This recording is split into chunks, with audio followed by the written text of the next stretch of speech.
computadora.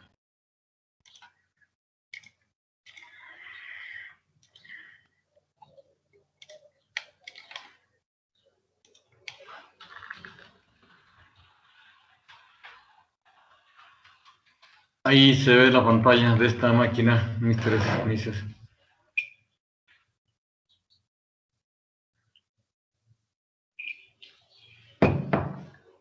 Sí se ve la pantalla. Sí. Ok, gracias. Veíamos la vez anterior lo que es métodos formales de expresar conductas en robots móviles. Comentamos que hay una serie de ventajas muy interesantes, 5 ventajas que permiten y que nos motivan a seguir usando métodos formales. Comentamos un par de métodos, robot esquema y situación autómata. El primero, robot esquema, dijimos, es una especie de red de conductas donde se pasan, digamos, el token, el control unas a otras, y se definía una álgebra de conductas.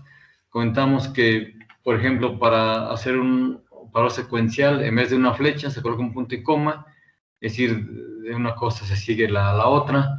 Para mencionar que están operando concurrentemente dos o más conductas, se coloca una coma entre ellas, y un operador condicional, dijimos, es 2 puntos. Es una forma de expresar las conductas que sirvió mucho, fue muy inspiradora. Recientemente se han hecho otras nuevas, que bueno, ya les comenté, voy a ver un poco más. Si a alguien le interesa, pues por ahí les dejaba el documento, bueno, la referencia del documento original. Lo que llamamos autómata situado es una forma de expresar las conductas dando prioridad, dándole mucho valor a la función de la gente dentro de su ambiente. Y dijimos que aquí todo eran metas. Dijimos que había 3 tipos de metas: las que son metas logradas, achieved goals, ejecutadas y mantenidas. Se programaba, dijimos, en Lisp y en GAPS. Hay reportes, decía, muy serios de que esta forma es muy exitosa, funciona muy bien, pues porque la hace muy reactiva, es decir, a un estímulo, una respuesta, y esta forma de hacerlo con metas se programa, digamos, más o menos fácil y da buenos resultados. Veamos el día de hoy cómo se codifican las conductas. Hay que decir que para codificar una conducta necesitamos crear un mapa funcional que va desde el plano del estímulo al plano del movimiento. El motor hay que tener con movimiento más que como un dispositivo mecánico o eléctrico. Se refiere a movimiento. Luego decimos que un entendimiento de la dimensionalidad del movimiento del motor, la respuesta dimensional del movimiento, es muy necesaria para mapear ahí los estímulos. Esto es crítico, muchachos, y es muy importante que nos quede muy claro. Ahorita lo voy a mencionar un poco más. Esto requiere conocimiento de la cinemática del robot. Y aquí redefinimos cinemática como una ciencia de objetos en movimiento que incluye aspectos de posición, velocidad y aceleración. Y hablando de robots móviles, se refiere a su geometría y a las propiedades físicas basadas en tiempo. Es decir, que la cinemática es una extensión de la dinámica, donde se incluye el estudio de las fuerzas que producen el movimiento de los objetos. Una conducta se puede expresar como un triduo, como un trío de S, R y beta, donde S define el dominio de todos los posibles estímulos, la S viene justamente de stimuli, la R se refiere a response, donde ahí se coloca el rango de posibles respuestas, y donde beta es el mapeo, o sea, qué estímulo produce cuál respuesta. Aquí me quiero regresar al segundo párrafo que está en esta lámina, muchachos. Uno piensa o inicialmente cree que la conducta se escribe así: conducta tal, es este estímulo produce tal respuesta, y luego conducta 2, este estímulo produce tal respuesta. No, es exacta y precisamente al revés, muchachos. Hay que conocer qué respuestas puede tener el vehículo, es decir, qué tan rápido reacciona. Por ejemplo, Ustedes tienen un vehículo, un robot móvil que es un vehículo triciclo, que tiene un motor para impulso y un motor para girar. Tendrán que tener muy claro que el robot no puede ir en reversa. No se acostumbra que un triciclo camine en reversa. Y esto es importante, entonces tienen que conocer cómo responde el robot para saber tal o cual estímulo, cómo le debe afectar. En cambio, si su robot es un robot de impulso diferencial, sí puede ir en reversa. Si ustedes están detectando un objeto con el cual, digamos, quieren no chocar, quieren evitar una colisión, y si está muy, muy cerca el objeto, cualquiera que sea, en un triciclo lo que tienen que hacer es stop, lo detienen para no chocar. No pueden hacer más, lo detienen al triciclo y cierran los ojos para que no choque. En un robot de impulso diferencial sí pueden meter reversa. Entonces, esto es muy crítico, muchachos. Ya estamos a punto de irnos a las prácticas al laboratorio y todo lo que he dicho y todo lo que seguramente les ha parecido complejo y seguramente tedioso de la teoría, pues tendrán que irla a aplicar ahí y tendrán que demostrar. Dijimos que un laboratorio era para demostrar principios, para demostrar teorías, para comprobar algunas ideas locas que uno tiene, pues se hace el aparato y se comprueba si de veras es, cuánto es, etcétera. Entonces, esto es crítico, muchachos. Primero hay que conocer cuánto y hasta dónde responde el robot del vehículo. Pasa igual en muchas cosas de la vida, en los vehículos mismos, ¿no? Bueno, ¿qué pasa si veo tal o cual estímulo exterior? Bueno, pues antes tengo que saber hasta dónde me alcanza el canijo carro. Si no, ni para qué. Y esto nos lleva a un ejemplo interesante. Consideran un ejemplo que es un primer acercamiento a una conducta muy, muy utilizada. Aquí llamamos collision avoidance. En otros textos se le llama OA, es obstacle avoidance, y es con mucho la conducta más importante de un vehículo, no chocar. Por dos razones. La primera es para que se quede vivo, para que se quede completo, para que no se destruya. Y la segunda es para que no cree daño a terceros, es decir, que no ande por ahí hiriendo a la gente o destruyendo el lugar donde está situado el robot. Esta conducta es muy importante, muchachos. Les digo, es quizás la más importante. Al menos es la que tiene más prioridad, no chocar.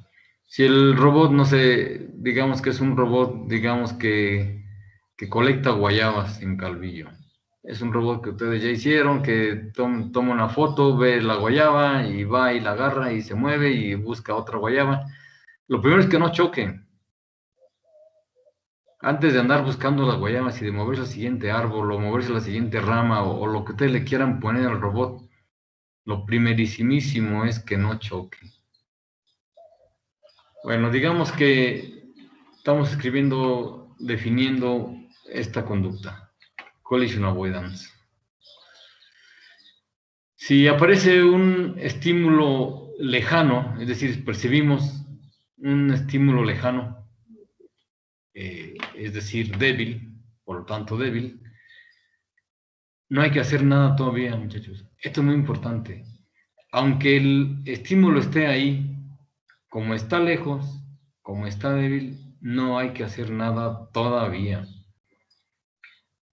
Ya que el estímulo es suficientemente fuerte, digamos que ya está muy cerca esto con lo que podemos chocar, habrá que evadirlo. Habrá que evadirlo. Esto es muy importante porque en ese lapso, mientras se acerca el obstáculo, o nosotros nos acercamos al obstáculo, o los dos nos movemos para estar cerca, pueden pasar muchas cosas. En este inter pueden ocurrir muchísimas cosas y quizás lo que hicimos ni sirvió de nada. Es por eso que aquí no se hace nada hasta que está cerca. ¿Qué puede pasar? Pues una gran cantidad de cosas. que el obstáculo ya se fue para otro lado.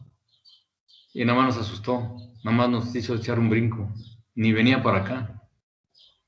O que bajó su velocidad, o que nosotros cambiamos de rumbo, o quizás que otra cosa atravesó antes que aquel que venía allá. Entonces, en el lapso de tiempo en que la distancia se reduce, pueden pasar muchas cosas, por lo tanto, no conviene hacer nada todavía hasta que esté cerca. Hay que mencionar que el mapeo funcional entre la fuerza del estímulo y la magnitud de dirección de la respuesta del robot definen el espacio de una conducta en particular. Revisemos este asunto. Cuando se tiene una función, un mapeo, este es un mapeo justamente, ¿no? X contra Y, en este caso estímulo contra respuesta. Este es un mapeo. En esta gráfica, observen, tenemos de distancia al estímulo con la parte X de 0 a 5 y luego de 5 a 10. Ocurre que es un escalón, una función escalón. Por la parte de la velocidad, de la cantidad de la respuesta, perdón, del 0 al 100%. Sería algo muy, muy sencillo, muy obvio.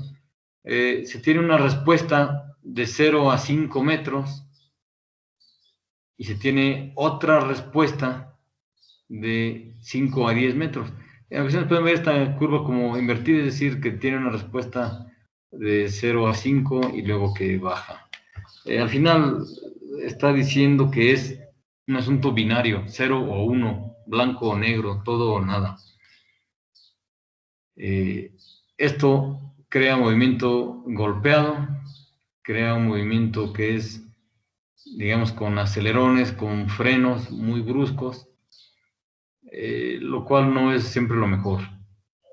La segunda gráfica, esta de la derecha, divide la parte del estímulo en tres zonas, en tres áreas, de 0 a 3, de 3 a 6 y de 6 hasta 10.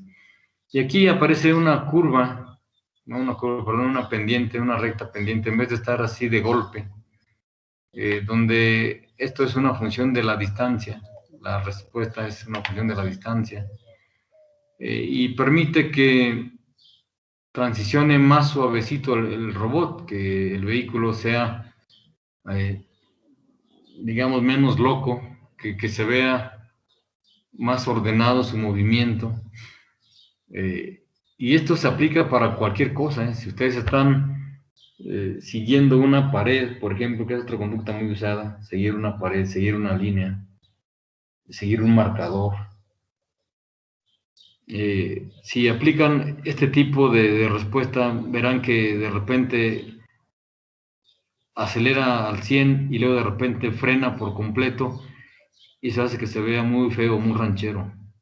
Se necesita que esté decente. Esta respuesta en ocasiones es sustituida por una función que decimos sigmoide, que es continua desde menos infinito más infinito y que transiciona aquí muy suavecito. Una sigmoide que tiene una ecuación muy sencilla, produce respuestas muy elegantes. En general podemos decir que hay tres categorías de conductas. La primera, o de mapeos de estímulo-respuesta, la primera es que no hacemos nada. Por alguna razón no se hace nada. Porque ya no tiene caso, porque no me interesa ese estímulo, porque es demasiado pequeño, o porque de plano escapa a mi interés. Entonces no hago nada. Pero hay dos donde sí hay mucho que hacer. El mapeo discreto y el mapeo continuo. El mapeo discreto se refiere a que se elige de un conjunto de valores ya predefinidos qué hacer. Si el robot me permite, digamos, girar a los lados, si quiero derecha, ir derecho, detenerme o cambiar la velocidad, pues escojo. Dijimos, hay que conocer bien qué puede hacer el robot. Y de esa lista de opciones que son factibles, escojo una, la que mejor se maneje ese estímulo. Escojo una, es decir, de un valor discreto de posibles opciones, pues tomo la que mejor quede. Y la que es continua, pues por supuesto que se tiene un valor continuo, un valor que es totalmente, en todas sus partes existe, no hay saltos. Y el rango de respuesta, de response range, no tiene discontinuidades. Veamos un ejemplo de lo que se llama codificación discreta. Dijimos ya, si se tiene un conjunto finito de pares, de parejas, de situación-respuesta, y esto se expresa típicamente como reglas del tipo if-then, de esta manera. If, antecedente, es decir, si hay esta entrada, si hay este estímulo, entonces responde con esta respuesta, entonces hace este movimiento, produce esto, cosa. Típicamente es así, en el antecedente va a la entrada y en el consecuente va a la salida. Por supuesto que esta es la forma, digamos, normal de escribir código de un robot o conductas de un robot, con reglas if-then.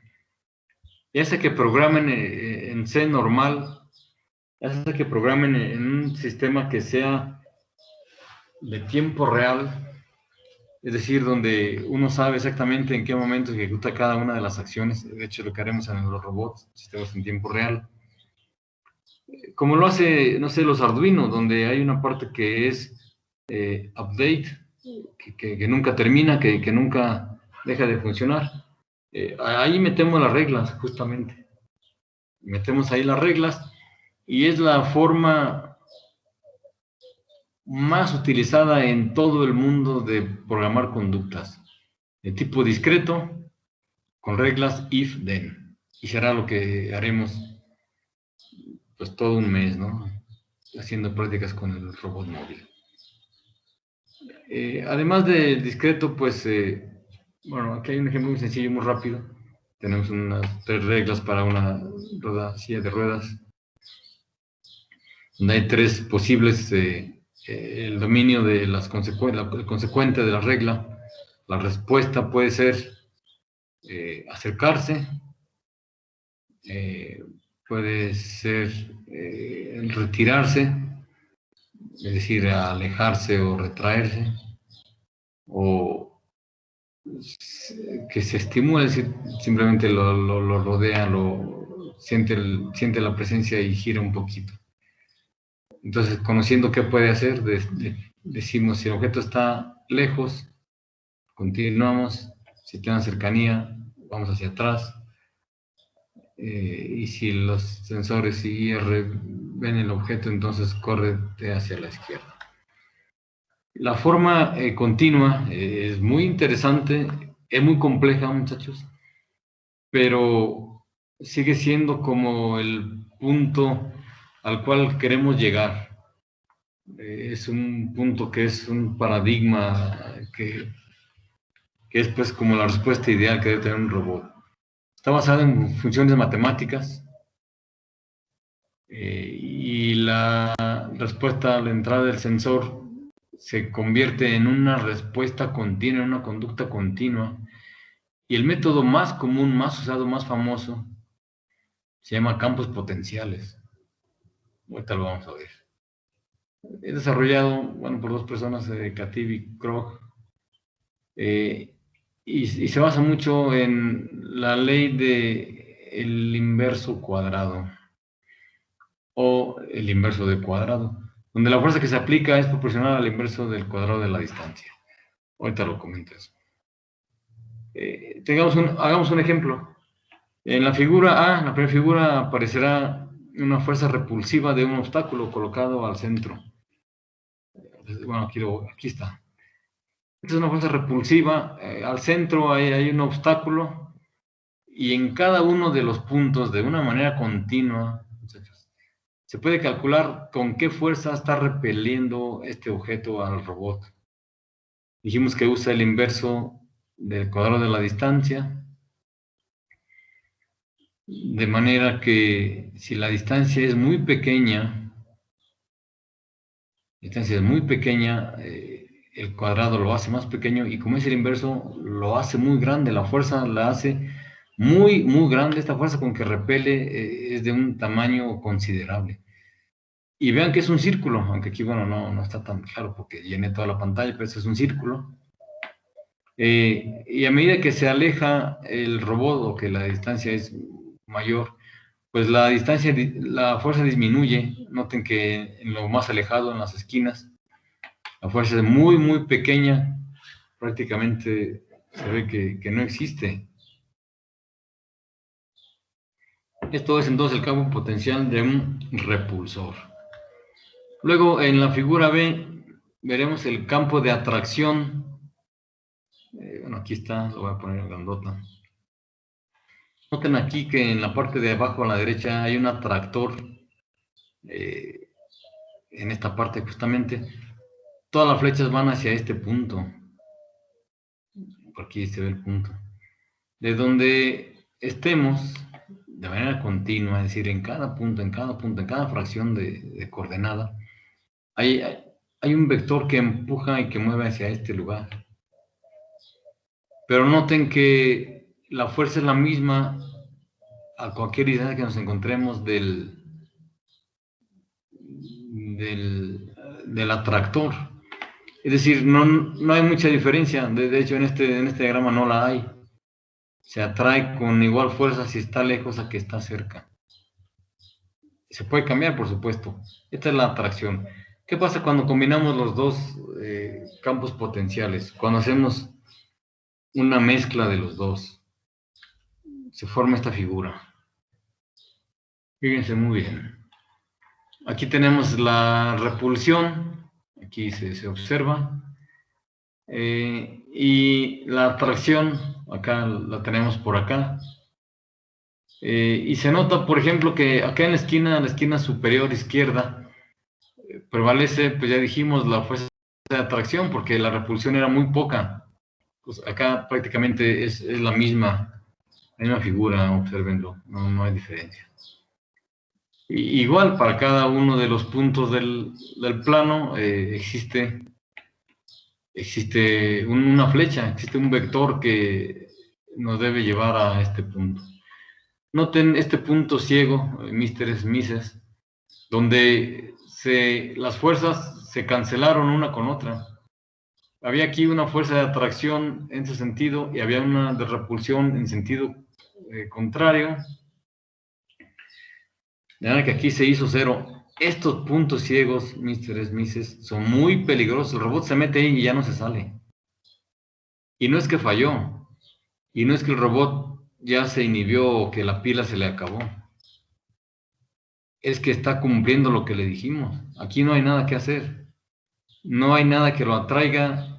No hay nada que lo repela. Si el robot entra aquí, ya valió. Ahí se va a quedar. O se va a mover muy despacito.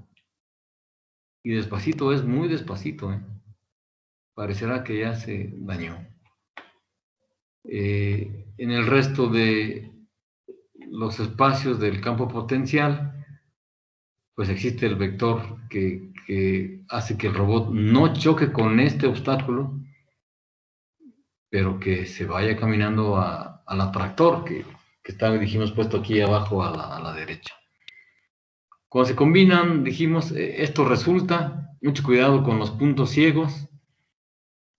Por supuesto que aquí está dibujado discreto, pues son puntos finitos. Las flechas son muchas, pero al final no son infinitas. Pero el método sí, para cada fracción que encuentren aquí en medio, existe y se calcula un vector. En cada posición existe un vector. ¿Cómo se movería un robot que estuviera moviéndose en este campo potencial. Esta es una figura de cómo sería el movimiento estando el robot por ahí arriba, a la izquierda. Primero sería atraído, bueno, aquí se ven las flechas, se ven más las flechas. Se ve atraído por el atractor, este círculo blanco. Se acerca. En algún momento la repulsión del círculo negro lo va a alejar. Lo rodeará y llegará entonces al punto de atracción. Hay que decir que los campos potenciales, la fuerza de los vectores, hay que calibrarla. Calibrarla para que primero no se hagan estos puntos ciegos. O si es que no se pueden evitar, que sean los menos y que sean muy pequeños. Hay que calibrarla también para que no llegue con una fuerza muy descomunal, muy exagerada, con una velocidad muy grande el robot aquí. Si el robot es atraído muy fuertemente por este atractor, digamos que esta fuerza de atracción es muy fuerte, es muy grande, hará que el robot se acerque y golpee, o casi golpee, se acerque mucho aquí al obstáculo y luego tendrá que alejarse. El obstáculo lo va a repeler. Entonces va a ser un movimiento, digamos, muy golpeado, una trayectoria no suavecita. Va a acercarse por aquí y luego se va a alejar. Y si la fuerza de repulsión es muy fuerte también, si lo atrae mucho, también si es fuerte la atracción y también es muy fuerte el alejamiento, se va a ir hacia este lado. Y vean que puede caer en el punto ciego. Bueno, si va por un ladito, si lo atrae, pero no hacia el punto ciego, pues el robotín debería irse como rodeando muy suavecito al repulsor, como si fuera una persona muy hábil que conoce el camino y sabe que ahí no debe llegar, porque hay un pilar, porque hay una piedra, porque hay algo que no puede tocar ahí, o hasta un precipicio, un agujero que esté ahí. El robot debería irse muy decentemente por un lado, evitarlo y llegar. Eso se hace calibrando las fuerzas con que se hace la atracción y la repulsión. Decía, esto es antiguo, este es del 84, del 85, por ahí lo comentamos, y es a lo que todos queremos llegar. Es decir, con los robots actuales, lo que hacemos es ver si se porta así, como si hubiera un campo potencial, como si tuviéramos definido todo el espacio. ¿Qué hacemos ahorita? ¿Qué hacemos en la actualidad? Tomamos solo una pequeña zona del campo potencial, una pequeñita. No nos interesa lo demás. Pues a lo mejor nunca llegamos a esa zona. ¿Para qué la quiero conocer? O a lo mejor no tengo memoria suficiente para guardar toda esta información. O quizás no tengo tiempo de calcular los campos potenciales en cada uno de los puntos. Hay muchas razones por las que no me interesa el resto del mapa. Es preferible que conozca lo que me rodea. Es decir, en un punto cualquiera, digamos, estoy por aquí, calculo con cuánto me atrae el atractor, con cuánto me repele el repulsor, defino mi ubicación y calculo algunas alrededor de ahí para irme yendo suavecito, porque si calculo una por una, pues voy a estar un poco ciego, no sé, como un insecto que no sabe qué hay a 1 metro, es decir, hace un vuelo muy aleatorio, muy golpeado. En cambio, si conoce más distancia, entre más conozca del mapa, pues tomará mejores rutas. Es por eso que en la actualidad, con conductas, solamente formamos una pequeña área del mapa, muy pequeña. En ocasiones solo definimos el movimiento actual y el que siga, y nada más, dos. El paso siguiente y el que sigue de ese que estoy. Y a veces nada más el siguiente. Bueno, eso es un poco más triste, es más reactivo el robot. Digo, pues no nos interesa el resto del campo magnético porque, pues ¿para qué? A lo mejor nunca llego a otras zonas. ¿Para qué las tengo? Ya cuando ande ahí cerca, pues me interesará tener información. Esta sería entonces, muchachos, la parte que empieza a dar sentido y a dar, digamos, motivación para que ustedes, cuando hagan su robot móvil, cuando programen su robot móvil, lo hagan con mucha ciencia, con mucho conocimiento, como verdaderos astronautas, ¿no? Antes de que termine, quisiera comentar, Mr. Luis Jaciel, sé que están yendo los viernes con Chávez, he visto que están por ahí haciendo prácticas. Necesito que usted platique con la banda, con este grupo, para ver cómo podríamos ir ahora al laboratorio de robótica móvil. Tenemos en el laboratorio un montón de robots móviles. Unos son kits para fabricar, pues han visto los Legos, tenemos 18 kits de Legos. Para quien le interese estar ahí armando piezas de plástico con Lego, pues ahí hay bastantes. Tenemos 4 kits BX, que es muy similar, pero tiene piezas metálicas. Es un kit mucho más serio, más caro, por supuesto, más pesado, eh, lleno de tornillos y tuercas rondanas de presión, etcétera. Sé que tiene muchas ganas de hacer práctica, pues todo el mundo queremos hacer eso, ¿no? Pero sí necesitamos definir cosas básicas para ver qué vamos a ir a hacer. No vamos a ir a armar un robot y luego qué sigue. Vamos a parecer chiquillos ricos, ¿no? O sea, haces el robot y luego qué, te enfadas de él y luego al rato ya lo echas a un lado. Tenemos también los Pioneer, unos robots muy serios, muy caros. Están todos armados ya, solamente hay que programarlos. He platicado con el otro grupo, con el grupo B, que encontremos una manera de trabajar, es decir, podría ser que si van a ir el viernes al laboratorio, que una parte vayan a hacer la práctica con Chávez y otra parte se queden a hacer robótica móvil. Otras 3 horas, digamos, se queden ahí para ver robótica móvil o lo alternamos. Necesitamos como estar muy de acuerdo, Mr. Luis Jaciel. Usted platique primero con esta banda y ya luego platicamos usted, Alejandro González, el jefe de grupo del grupo B, bueno, y mi persona, platicamos los tres para llegar a un acuerdo muy científico, muy justo, muy democrático, aunque eso a veces no es tan bueno, ya ven que no está pasando por ser tan demócratas en México. Y ver la manera de que podamos trabajar ordenadamente en el laboratorio de robótica móvil. No sé si haya una pregunta de este tema de expresar conductas antes de que pasemos a otra cosa.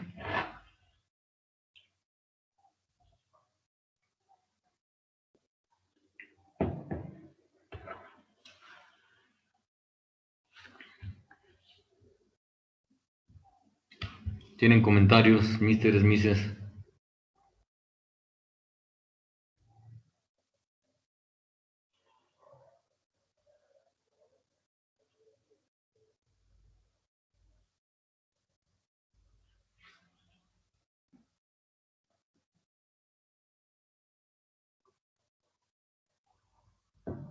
No hay comentarios. Bueno, entonces, Mr. Luis Jaciel, lo dejo para que platique con la banda, igual que vean de qué manera se organizan. Ya también quisiera yo terminar esta parte teórica, estas partes teóricas para pasar a usar los robots. Y ya al final del semestre usaremos lógica difusa. Es decir, intentamos pasar ya a la práctica con el robot móvil. Terminando conductas, sin rajes, es pura práctica.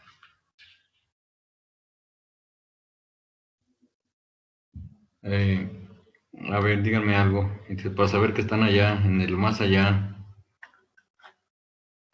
No, sí, profe. Nosotros platicamos y ya vemos a qué acuerdo llegamos. Ok, está bien, y platicamos con Alejandro, ¿no? Con el jefe de grupo del B. Platicamos los tres. Es que hemos tenido unas ideas ahí muy interesantes, junto con Poncho, junto con Salinas, para que esta última parte de su carrera, del curso, pues sea interesante, sea divertida, ¿eh? Es decir, no se van a escapar de hacer buenas conductas con robots. pues ¿para qué vinieron? Yo les dije, quédense en su casa, pónganse a ver Netflix, está más divertido. Al cabo ahí no para uno de ver tonterías, está lleno de cosas y luego le renuevan a cada rato. Les dije, váyanse al cine, pero no entendieron, pues ahora se aguantan. Bueno, ya está. Platique usted con la banda, por favor, Mr. Luis Casiel. Si no hay preguntas, comentarios de esto, nos escuchamos, nos vemos el miércoles. La idea es que ya esta semana quede definido cómo vas a trabajar, en qué robots, etcétera. Y ya, pues regresando de vacaciones, quizás Mr. Luis Casiel considere irnos otro día, no sé, el martes nos vamos al laboratorio, es decir, que vaya una mitad, un día de la semana y otra mitad otro día de la semana, se me ocurre, no sé, martes y viernes, por ejemplo, o martes y jueves, bueno, aprovechando que algunos van a estar allá con Chávez, si ya hay un calendario, Mr. Luis Jaciel, si ya tienen definido cómo se están organizando la agenda de aquí al fin de semestre, pues quizás encontremos una manera, es decir, consulte con la banda y luego ya junto con Alejandro, usted y yo, definimos, hacemos una propuesta para irnos al laboratorio. Sí, profe. Ok, pues les agradezco mucho la atención, muchachos, que estén muy bien. Gracias y saludos a todos. Gracias, profe. Hasta luego. Nos vemos. Nos vemos.